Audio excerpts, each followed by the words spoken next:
Hello friends, मु जयदेव स्वागत करुच्ची मोर YouTube channel agritech India को। आज भिडियोटी होउची मोर प्रिय चाषी भाई भाई मानी साधारणतः धान गछरे दुई प्रकार रोग देखा मिले।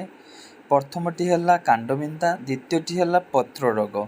यह रविवार 20 ରୁ 25 दिन मध्य देखा जाए। यही रोग को दमन करने आम दानादार विषय व्यवहार करिपरिबा।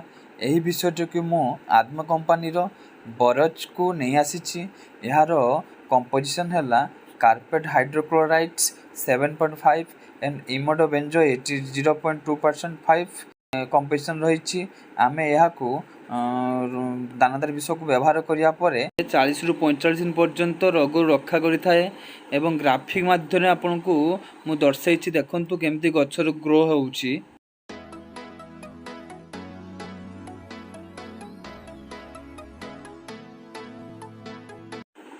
यही मेडिसिन टी होउची बहुत यूजफुल। आपण माने गोटे थरो ट्राई करंतु। आउ हमर वीडियो आपण मानको केमती लागुची लाइक एंड सब्सक्राइब करंतु। आपण मानकर जदि किछि प्रॉब्लम रहूची, आपण किछि जदि बुझी पार नांती हमकु कमेंट माध्यम रे जणांतु, जा फल रे हमें यार उत्तर देबु। आ रहूचु। नमस्कार।